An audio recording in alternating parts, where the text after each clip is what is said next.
Bizarre Brain Comics.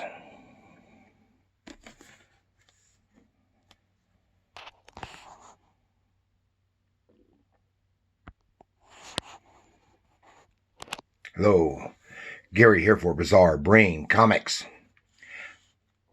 I want to talk a little bit about this book here. This is the Book of Genesis, illustrated by Crumb. See there the cover image. This book is from 2009, and here you can see the whole thing. This is a great book. Now, Crumb, Robert Crumb, Crumb. Of course, he is an illustrator who's been around for nearly 60 years. He is, of course, best known for his underground comics, such as Zap comics and the like, and drug-induced stuff, or his drug-influenced stuff. And a lot of autobiographical stuff, and you name it. All through there. I've covered him before, in which I gave more detail on him personally. And his wife, Aline Kaminsky Crumb, is also an underground cartoonist, and they have worked together. They have, in the 80s, they published and edited the magazine, Weirdo Magazine, which featured both of their works and introduced a whole bunch of other cartoonists to the of alternative material to the public, as well as Crumbs also done stuff on American Splendor Comics, and helped introduce, therefore, Harvey Kurtz. No. I'll get it yet. Harvey. I'm drawing a blank, and he's one of my favorites, and I'm suddenly drawing a blank on Harvey. Yes, of course, Harvey Pekar.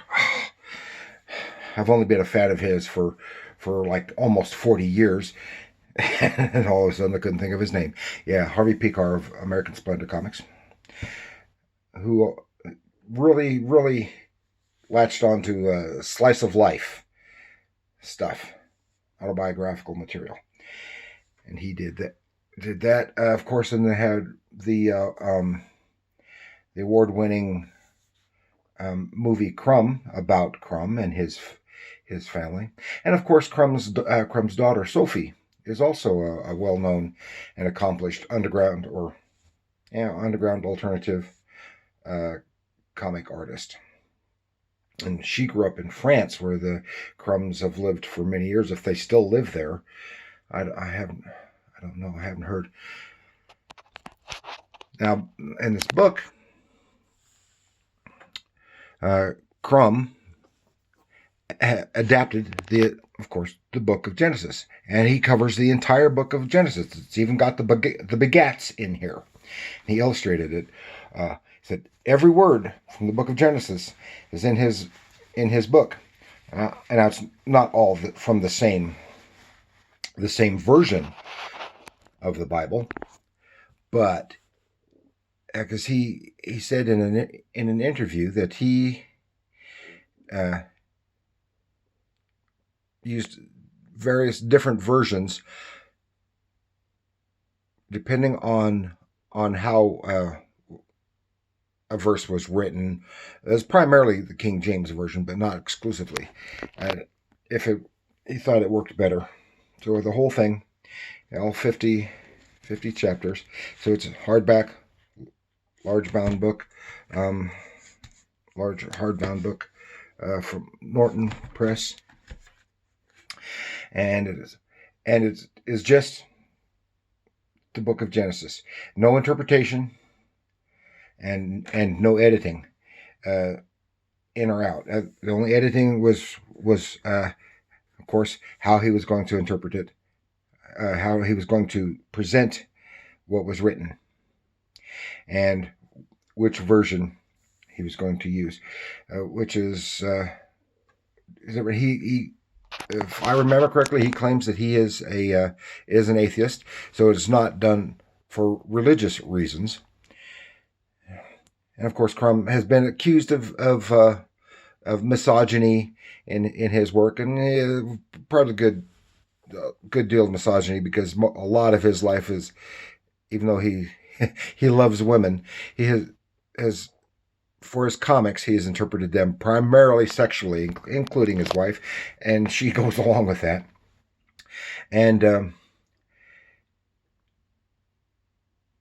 when he includes himself, it's warts and all, and sometimes over exaggerates.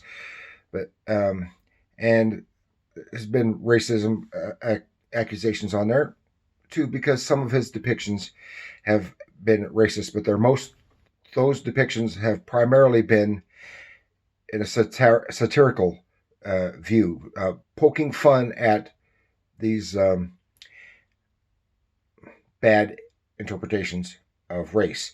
And there was at least one story which I think originated in his Weirdo comics, Weirdo magazine, that was picked up by the neo-Nazis, because it was, and they took it for real. They picked it up, copied it, spread it around, and they just acclaimed it, because it's the point. It follows Poe's law that at some point the extremists are so extreme you can't exaggerate it, and that's basically what it was.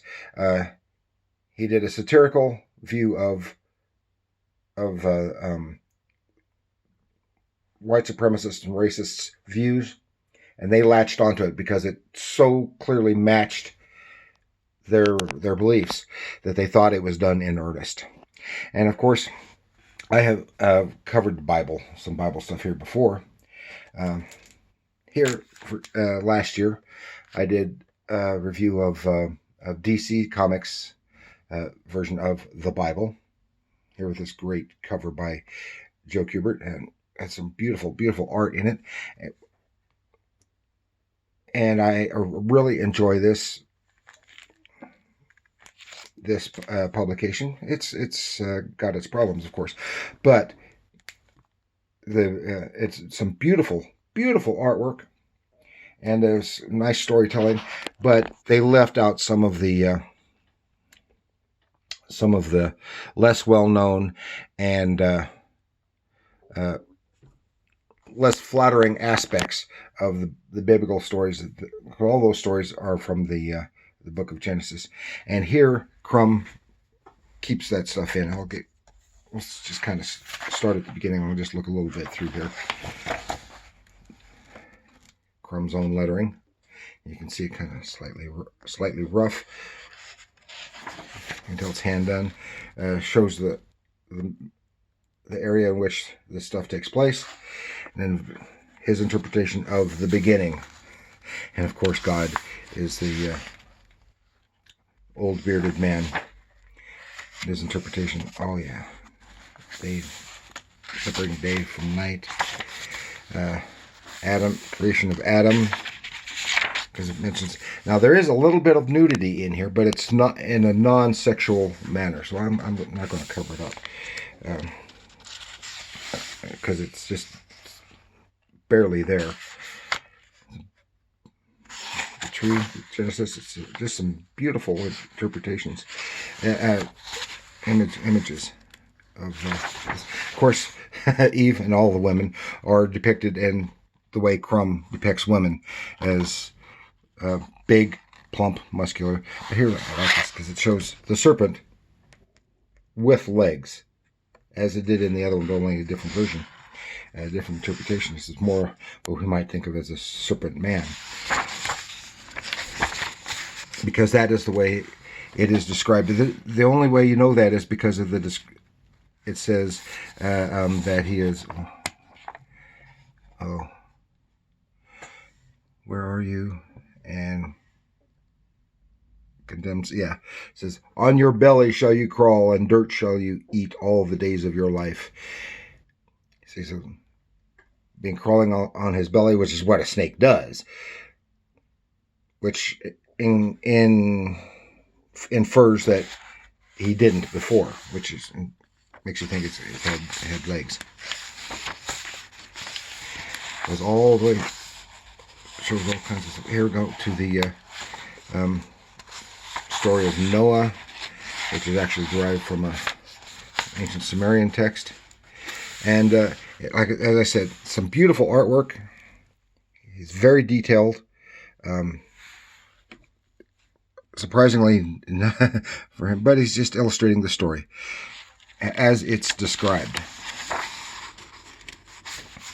And so it's good illustration of the story. It doesn't require much in the way of panel-to-panel continuity because most of the stories don't happen that way. Now I wanted to show you this because this includes some of the, as I said, some of the less flattering things, where usually the story of Noah is when they come to they're saved on the mountain, and then of course the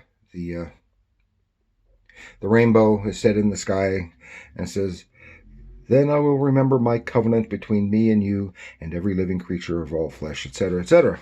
Never again will he destroy the earth by water. And that indicates that, well, rainbows never existed before then, which we know better because it's a product of optics, physics. Anyway, here he is and the sons of Noah who came out of the ark, blah, blah, blah. And here he was at one point in their camp, and he got drunk, and he was staggering around drunk and naked, and in his tent his son saw him, and Ham, the father of Canaan, saw his father's nakedness, and told his two brothers outside. Then Shem and Japheth, however you pronounce it, Japheth, and they went in backwards and covered their father's nakedness. But then, of course, "Cursed be Canaan, the lowliest of slaves shall he be to his brothers." And about the only time you hear that is for justification for slavery, because they claim that, of course, he had 3 sons, and they were, each son was basically wound up being the father of the 3 primary races on the planet. And and of course, the sons of Ham were to be enslaved, and that was who supposedly then would have been the origin of all the black people of the world, and its justification for enslaving them. And we heard a lot about that from the time of the Civil War. But you see, he did a lot of research for the costumes, the architecture, tools, etc., so he could more or less depict them accurately. He's just telling the story. Nice, really nice done on the camel. Some great stuff. Another thing he did here later is here we see the destruction of Sodom and Gomorrah. And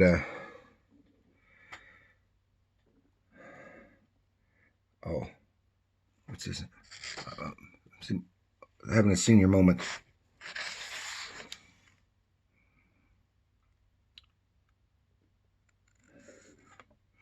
And the destruction of Sodom and Gomorrah, and Lot. I couldn't remember his name. Lot and his family got away, and his wife was turned into a pillar of salt, and he and his daughters were taking refuge in a cave. And here shows how Lot got drunk and had sex with his daughters. Of course, that's usually, and got them both with child. And that also is usually left out of your Sunday school stories. All of it. Just a whole thing is just marvelous work. Goes through all the stories. Jacob,